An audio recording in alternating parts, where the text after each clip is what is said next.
Kalau belum subscribe juga segera ya, supaya kita bisa terus mengikuti channel ini dan sehingga channel ini bisa jadi berkat dalam hidupmu. Ketika kami memujimu, waktu cepat berlalu. Ketika hati kami melekat berpaut padamu ya Tuhan. Tak terasa ya Tuhan, musim pun lewat. Kami tahu semua masalah yang kami hadapi hanyalah sementara. Engkaulah yang kekal di hati, Engkaulah yang kekal di jiwa. Terima kasih kami mempunyai Engkau, memilikimu. Kami ini beruntung apa? Kami itu seberapa diberkatinya. Sehingga kami bisa menjadi putra putri kerajaan sorga. Terima kasih Tuhan, ingatkan kami akan siapa kami di hadapan-Mu, bahwa kami adalah anak-anak-Mu. Dan Engkau mencintai, mengasihi setiap kami masing-masing tanpa kecuali. Sampaikan sabda firman-Mu, sembunyikan hamba-Mu di balik salib Yesus.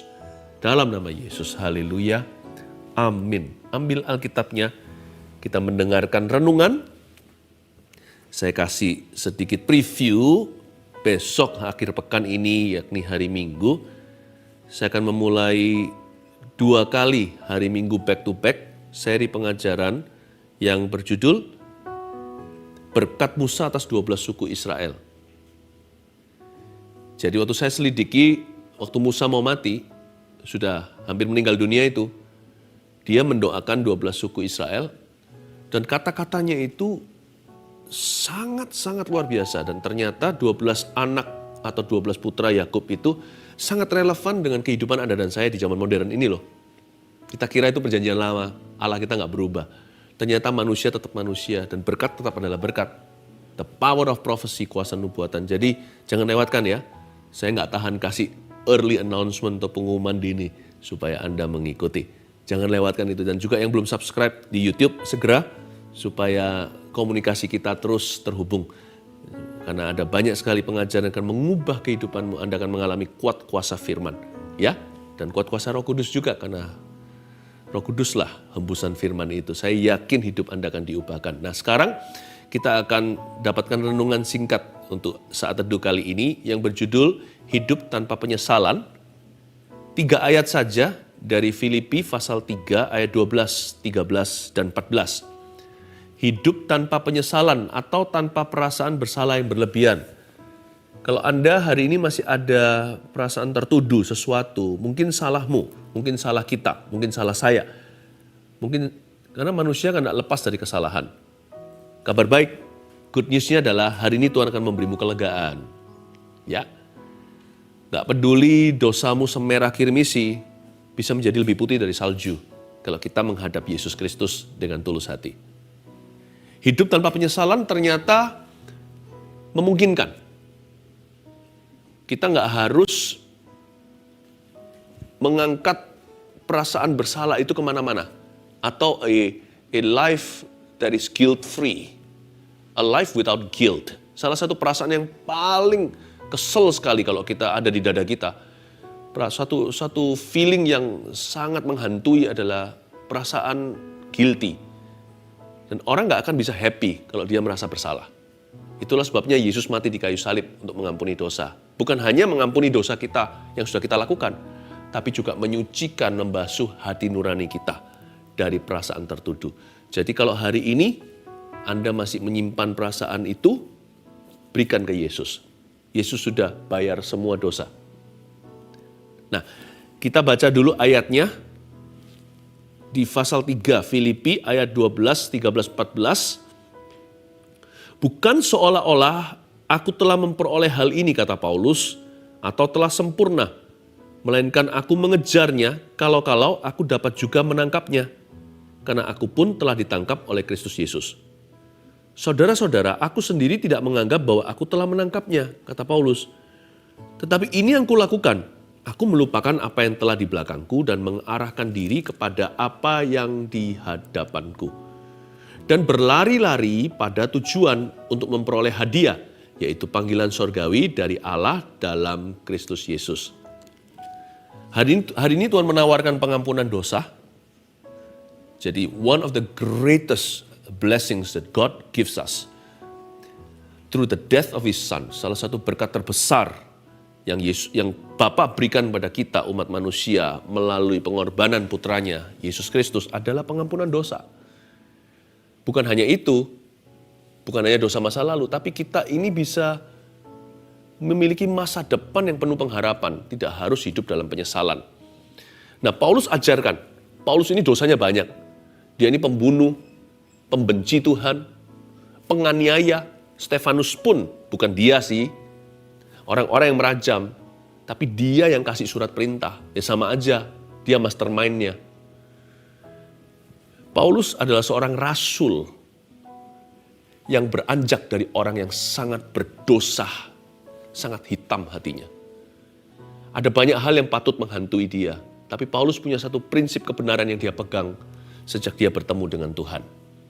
Dan dia tuangkan di sini di surat Filipi, menjadi jawaban bagi Anda dan saya. Ayat 12, bukan seolah-olah aku telah memperoleh hal ini, atau telah sempurna. Paulus tahu bahwa dia bukanlah orang yang sempurna. Dia bisa menerima dirinya. Ya, ini bukan menyangkali dosa loh ya, dosa harus diakui. Tapi Paulus bisa lapang dada menerima kasih karunia. Padahal Paulus ini orangnya perfeksionis loh. Zaman dulu itu, dia itu bekerja lebih giat dalam menganiaya gereja. Lebih daripada orang-orang sepantarannya yang lebih tua, yang lebih senior pun nggak seperti dia. Zeal atau passion. Tidak seperti dia kerajinannya. Orang ini, orang yang excellent mungkin dalam akademis tadi. Orang ini kalau nggak dapat 100 gitu dia bisa stres sekali. Karena itu dulu Paulus terkenal sebagai orang yang menganut hukum Taurat tanpa cacat celah. Jadi kalau ada ratusan Taurat itu, hukum Yahudi, tradisi, dia ikuti semuanya. Yang cuci tangan, cuci kaki, seremoni, tentang makanan yang tidak boleh, yang diperbolehkan atau yang dilarang. Dia ikuti letter luck gitu. Orang zaman dulu katakan literally atau harafiah. Ini orang perfeksionis to the letter. Sampai kepada huruf dia ikuti. Ini orang gak kompromi. Makanya dia tulis surat-suratnya, dia berkata kita diselamatkan oleh kasih karunia.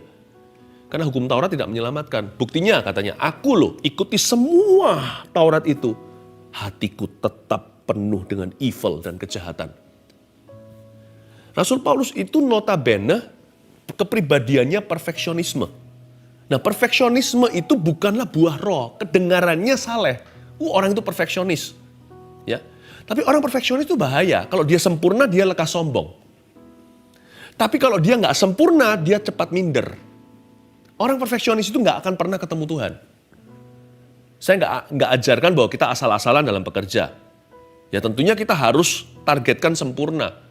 Mana ada orang ujian targetkan nggak lulus, dapat fail. Mereka pasti akan targetkan 100, tapi nanti mungkin dapat 96 yang pinter. Ada juga yang dapat 100 sih.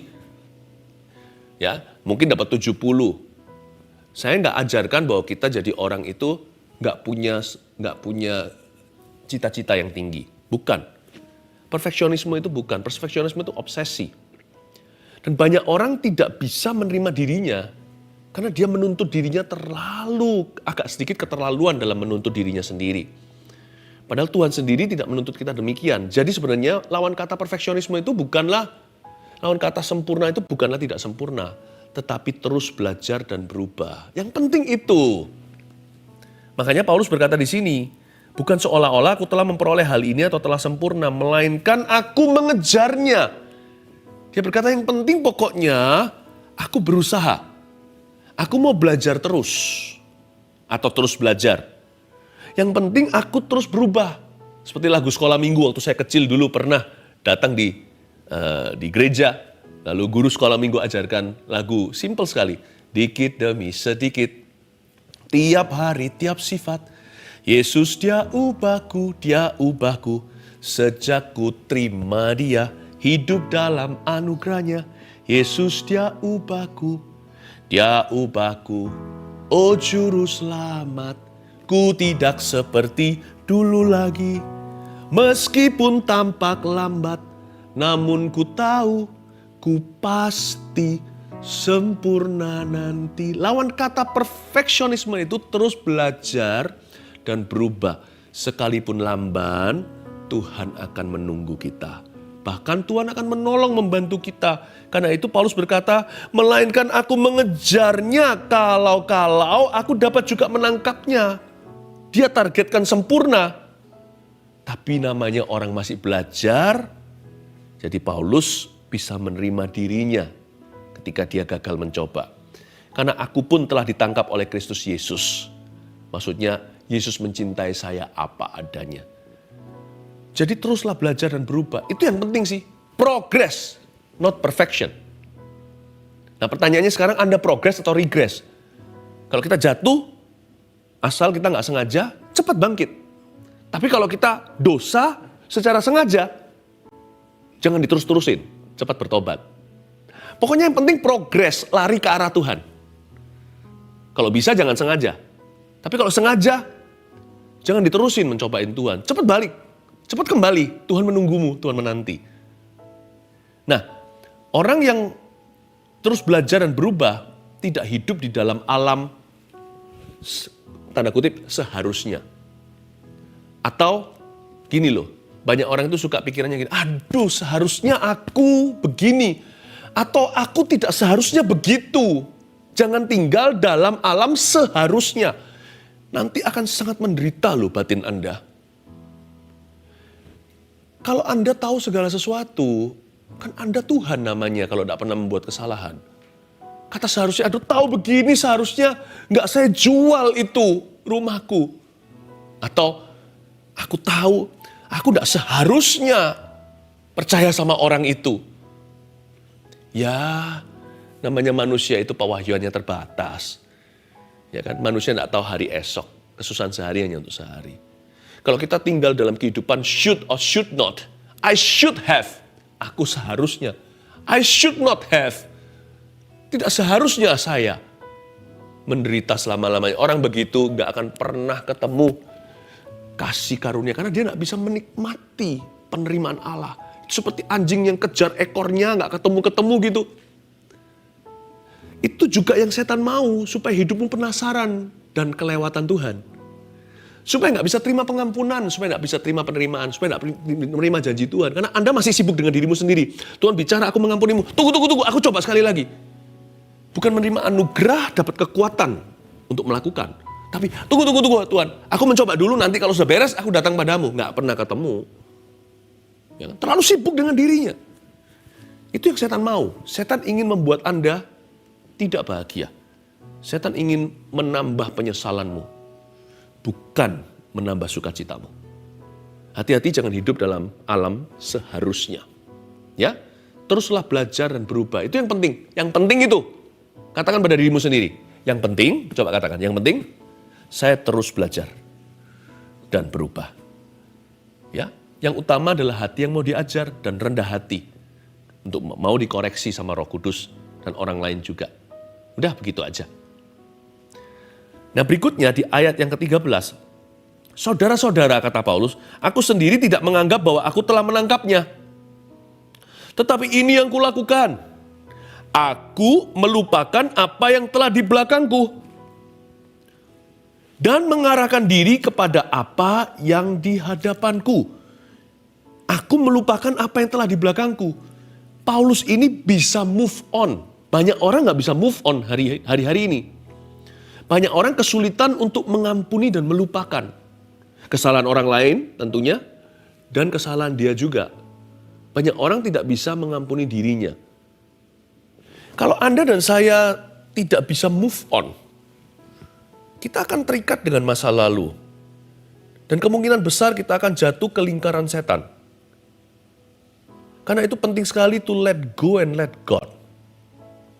Kalau enggak ya, seperti yang saya katakan tadi, orang yang sibuk dengan dirinya sendiri.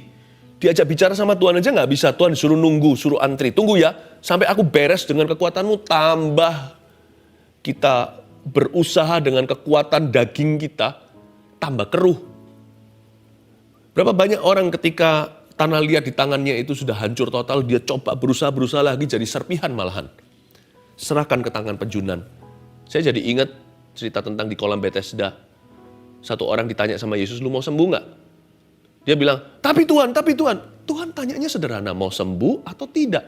Dia tuding orang lain. Orang itu sih nggak bantu aku. Ketika malaikat turun terjun di situ, nggak ada yang tolong saya, nggak ada yang dengarkan saya ini itu. Tuhan tuh tanya begitu, jawabannya cuma iya atau tidak. Orang itu terlalu sibuk dengan dirinya. Ya, orang yang seperti itu nggak bisa maju. Penting untuk move on. Kalau Anda pernah dirugikan masa lalu, ya sudah. Kalau bisa retrieve atau kalau bisa masih bisa diselamatkan, apa yang bisa diamankan, apa yang bisa diklaim kembali, ya lakukan. Tuhan suruh kita berupaya. Apa yang masih bisa kita dapatkan kembali, ya usahakan. Tapi kalau kita sudah berusaha nggak bisa apa-apa, move on. Ada orang tertentu pernah membuat kesalahan di masa lalunya, move on. Mengampuni dan melupakan. Kalau tidak, kita masuk ke lingkaran setan. Maksudnya itu apa? Maksudnya itu orang demikian akan hidup dalam traumanya. Dan Tuhan tidak pernah memberkati trauma. Trauma bukan buah Roh Kudus. Dan trauma bukan iman. Selain trauma, orang demikian biasanya masuk lingkaran setan dalam bentuk apa manifestasinya? Pembuktian diri. Dia akan mencoba membuktikan lagi. Semakin dia mau membuktikan, semakin gagal. Semakin gagal total. Semakin dia mencoba untuk membuktikan dirinya, semakin frustrasi hatinya. Itu bukan cara Tuhan, itu lingkaran setan. Sometimes kalau kita sudah buat satu salah, minta maaf sama Tuhan, dan tanggung kerugiannya. Apa yang bisa diminimalkan, minimalkan. Tapi kalau memang itu konsekuensi, hadapi. Setelah itu katakan pada dirimu sendiri, aku bodoh kemarin, tapi aku tidak akan bodoh hari ini. Sudah selesai, darah Yesus membasuhku. Aku sekarang lihat ke depan, dan kejar apa yang di hadapan. Bersama dengan Tuhan, aku pasti jadi baru. Itu dia. Cepat belajar untuk lewat. Jangan lengket, karena Anda bukanlah lem. Kalau hati Anda begitu terus akan lama-lama sticky. Hati kita itu nggak bisa lewat. Itu kan seperti orang berjudi juga sama kan. Aduh, cara terbaik untuk bertobat dari perjudian adalah langsung hengkang. Entah itu lewat internet, itu online, entah itu di dalam sebuah tempat rumah perjudian. Kalau Anda tiba-tiba disadarkan Roh Kudus ini salah. Ya kan? Kalau Anda sudah rugi sedikit, sudah relakan, tinggal. Itu menjadi biaya kuliah. Itulah konsekuensinya. Berdiri, hengkang, lari seperti Yusuf lari dari cengkraman istri Potifar. Ketinggalan jubahnya, terserah.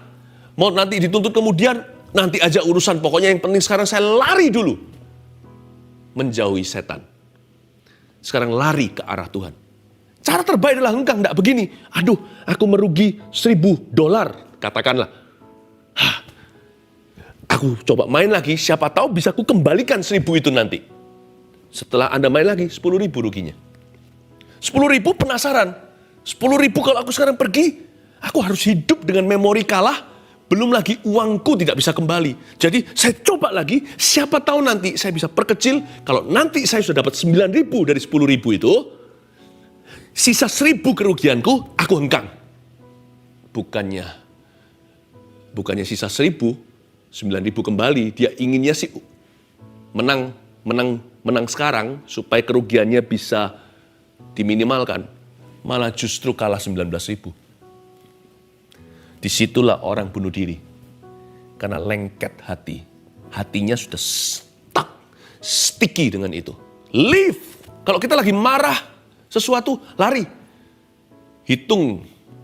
Kalau perlu bacalah kitab hasta-hasta di Alkitab sampai padam emosimu. Ya kan? Jadi ingatlah, move on is very important. Move on itu biasanya kalau kita moving on, di depan itu ada berkat. Mengampuni dan melupakan. Ya. Yang terakhir di ayat 14. Dan berlari-lari kepada tujuan untuk memperoleh hadiah, yaitu panggilan sorgawi dari Allah dalam Kristus Yesus. Dan berlari pada tujuan. I love this. Moving on itu kan bukan hanya meninggalkan, tetapi kan mengarah ke tujuan. Kita lari itu kan harus ada arahnya. Bukan hanya lari dari dosa. Lari dari dosa itu hanya 50% kegiatannya. Sisanya yang lebih penting daripada itu adalah lari dari dosa adalah demi lari kepada Tuhan. Anda harus percaya, apapun kerugianmu di belakang, apapun kesalahan, apapun your regret atau penyesalan, Apapun misfortune atau segala sesuatu yang apes terjadi di balik layar, di belakang ini, yang ada sudah ada di masa lalu. Apapun itu, ingatlah Kristus itu sang penebus. Kalau Anda sekarang lari ke arah Tuhan, Tuhan bisa kembalikan dengan cara yang lain. Dengan caranya sendiri, Tuhan bisa menebusnya. Larilah kepada Tuhan. Sebab tidak pernah salah orang yang berlari kepada yang Maha Kuasa. Larilah pada firman, apa kata Alkitab. Ya. Larilah kepada Roh Kudus, Dia akan menolongmu. Karena itu di ayat 14 ini mengajarkan kepada kita untuk fokus kepada kemenangan. Ya, fokus pada kemenangan. Jangan hitungkan kerugian di belakang. Jangan hitungkan, jangan ingat-ingat kesalahan orang lain. Jangan tuntut dirimu sampai kiamat. Berlarilah ke tujuan, itu artinya fokus pada kemenangan. Katakan pada dirimu sendiri, masa depanku masih ada. Masih ada pengharapan. Mungkin perlu lewat waktu, tidak otomatis atau instan. Mungkin ada konsekuensi yang harus saya tanggung. Tapi bersama dengan Tuhan aku akan melompati tembok. Bersama dengan Tuhan aku sanggup lakukan segala perkara. Allahku akan mencukupi aku. Dan Tuhan akan menunjukkan jalan keluar ketika aku dalam pencobaan. Fokus pada kemenangan. Selama jiwa Anda masih ditanggung oleh raga, masih ada di dalam badanmu itu rohmu hidup hari ini. Maka firman Tuhan masih berlaku. Bahwa hari ini kalau Anda bertobat dari apapun juga, kalau hari ini Anda mau lepaskan sesuatu di belakangmu yang mengganggu, jikalau hari ini perasaan Anda yang tidak karuan, yang tidak sesuai dengan firman itu, Anda mau ralat, izinkan Tuhan memerintah dalamnya Roh Kudus yang tuntun. Percayalah, rancangan Tuhan masih damai sejahtera bagimu today, hari ini. Damai sejahtera itu bukan berarti everything is okay. Damai sejahtera itu berarti everything is in God's hand now. Bukan segala sesuatu jadi fine-fine saja atau semuanya baik-baik. Tapi segala sesuatu sudah berada di tangan Allah yang baik. Sudah berada di dalam kendali Tuhan saya. Itu damai sejahtera. Bukan kondisinya berubah, tapi hidupmu sudah di tangannya. Anda serahkan kembali. Serahkan hati. Selama Anda masih hidup hari ini, diberikan Tuhan kesempatan untuk hidup satu hari lagi untuk Tuhan. Berarti di depan itu masih adalah rancangan damai sejahtera di sini. Dan masa depan penuh pengharapan. Masih itu, tidak berubah. Yesus tidak berubah dahulu, sekarang, selamanya. Firman-Nya tidak berubah. Bumi langit bisa lenyap. Tapi tidak satu tetes seiota pun daripada firman ini tidak akan digenapi dalam kehidupan kita. Kalau Tuhan berkata masa depanmu penuh pengharapan, sekalipun sudah hancur tanah liat di tangan kita, asal itu dikembalikan ke tangan penjunan, hatimu tidak perlu menyesal. Lakukan bagian Anda, apa yang merupakan tanggung jawab pribadi. Tapi sisanya serahkan ke Tuhan. Yang penting hati Anda sudah benar di hadapannya. Datang kepadanya, kalau perlu dengan tangisan, dengan permohonan. Tapi jangan pernah lupa untuk membawa iman. Selalu hadir ke hadapan tahta kasih karunia dengan hati yang percaya. Tuhan, ku percaya rencanamu indah. Sekalipun saat ini aku belum tahu, aku belum mengerti. Tapi semua yang terjadi di hidupku, ajarku menyadari, Kau selalu sertaku. Bodoh aku. Betul, aku setuju dengan Tuhan. Jangan kritik Tuhan, jangan bantah. Aku bodoh. Apa yang kulakukan di masa lalu melanggar firman-Mu. Tapi Tuhan, sekarang itu dulu. Sekarang aku berserah kepadamu. Nasi memang sudah jadi bubur.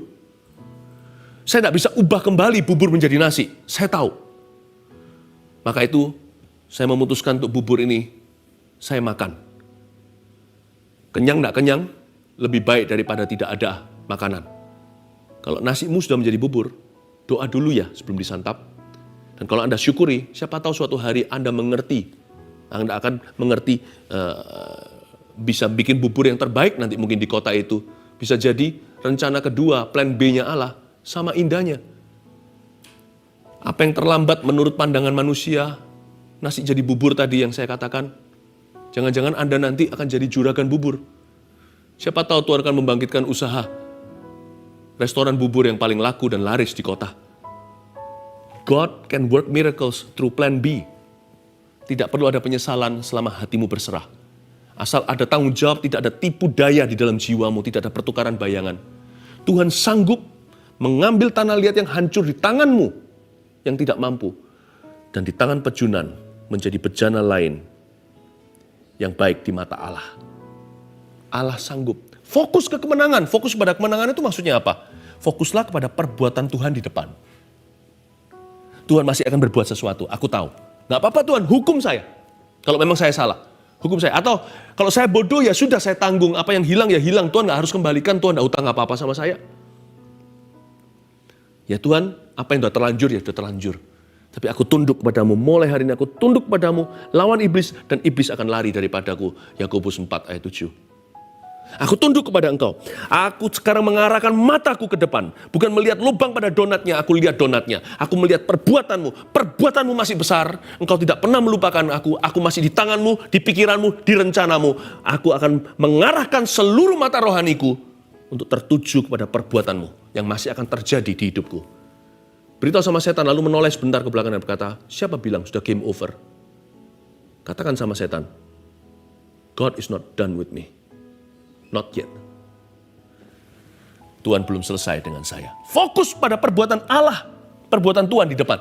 Dan fokus kepada pekerjaan Kristus di belakang. Ingat apa kata Yesus ketika sebelum menghembuskan nafas terakhir di kayu salib di Kalvari. Di Golgota itu dia berkata, it is finished. Sudah selesai. Finish. Finishnya itu finishnya Yesus, bukan finishnya kita. Kita masih belum lahir waktu itu. Waktu kita lahir, baru mulai, baru starting. Baru beginning. Baru garis start maksudnya. Tapi waktu Anda belum mulai atau baru mulai Yesus sudah finish. Nggak ada kejutan bagi Yesus. Anda mau lika-liku, mau jatuh bangun, mau ke jurang, ke lembah kelam. Yesus punya antidotnya semua. Yesus punya karya penebusan, bisa memutarbalikkan. Asal ada pertobatan, asal ada kesadaran, asal ada kesungguhan. Barang siapa mencari Tuhan, Ibrani katakan, barang siapa mencari Tuhan dengan iman, akan ada upah di dalamnya bagi orang-orang yang mencari wajahnya. Yesus berkata, it is finished. Ingat kalau Anda lupa hari ini, kehidupan membuatmu bingung. Ingatlah 2000 tahun lalu, Yesus berkata sudah selesai. Nak, tak ada satupun apapun yang kau hadapi hari ini adalah sesuatu baru untukku, kata Yesus kepadamu.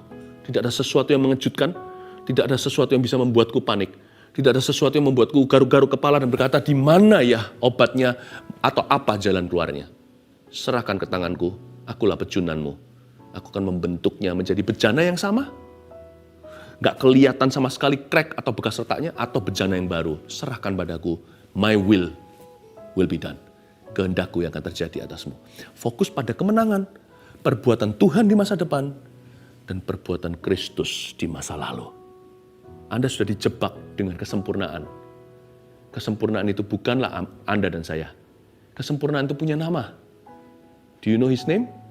Jesus Christ in your life. That spells perfection. Yesus Kristus di hidupmu dan hidupku. Itulah kesempurnaan itu. Bukan dengan luar biasa? Tuhan suruh kita jadi co-pilotnya, tapi pilotnya aman. Bukan berarti kita bisa sembarangan, seenaknya. Toh segala sesuatu sudah diatur Tuhan. Oh no, apapun yang Anda lakukan, ada konsekuensinya yang Anda tanggung. Tapi percayalah, apapun juga Tuhan lebih besar daripada hidup kita. Allah kita dahsyat, dan Dia rela menolongmu, dan Dia mendengarkan doa yang tulus, apalagi dari hati yang hancur, jiwa yang patah remuk. Tidak pernah Tuhan pandang hina. Belajar dari Paulus, hidup tanpa penyesalan itu ternyata bisa. Yang pertama, yang penting kita terus belajar dan berubah. Yang kedua, jangan lupa ya, mengampuni dan melupakan. Belajar bisa move on, jangan sticky heart, jangan lengket hatinya. Let go and let God. Jangan trauma, jangan terus membuktikan diri, jangan jadi anjing yang kejar ekornya melulu, tidak pernah ketemu. Dan juga fokus pada kemenangan, pandang ke depan. God has a plan for me. Allah punya rencana bagiku, bagi bisnis saya, bagi keluarga saya. Apapun yang terjadi, ajarku menyadari Tuhan masih serta saya. Asal hatiku sungguh, hancur lebur pun, Tuhan tidak pandang hina. Ingat ke belakang, pandang salib Yesus. Dia berkata, sudah selesai. Hidupmu dan hidupku aman. di tangan. Mari kita angkat tangan sama-sama. Terimalah berkat dari Allah Bapa, kasih karunia dari Tuhan Yesus, dan urapan dari Roh Kudus. Hiduplah tanpa penyesalan, hiduplah dalam kemenangan. Yesus perbuatannya ajaib, dan Dia tidak selesai dalam hidupmu. Rencana Tuhan akan ditambahkan mulai hari ini sampai Maranatha. Yesus mengasihi setiap kita. Haleluya. Amin. Puji Tuhan. Nyanyi satu lagu. Adalah kesempatan. Hidup ini untuk melayani Tuhan. Jangan sia-siakan hidup yang Tuhan beri. Hidup ini hanya sementara. Amin. Oh Tuhan, pakailah hidupku selagi aku masih kuat.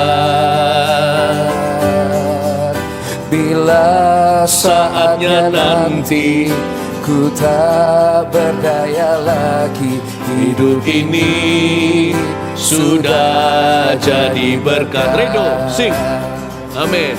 Hidup ini adalah kesempatan. Amin. Hidup ini untuk melayani Tuhan. Jangan sia-siakan hidup yang Tuhan beri. Hidup ini hanya sementara. ya Tuhan, ya Tuhan, pakailah hidupku selagi aku masih kuat. Bila saatnya nanti ku tak berdaya lagi, hidup ini sudah jadi berkat. Oh Tuhan, pakailah hidupku selagi aku masih kuat. Bila saatnya nanti ku tak berdaya lagi, hidup ini sudah jadi berkat. Bila saatnya nanti, bila saatnya nanti ku tak berdaya lagi, hidup ini sudah jadi berkat. Hidup ini sudah jadi berkat. Hidup ini sudah jadi berkat. Bye-bye.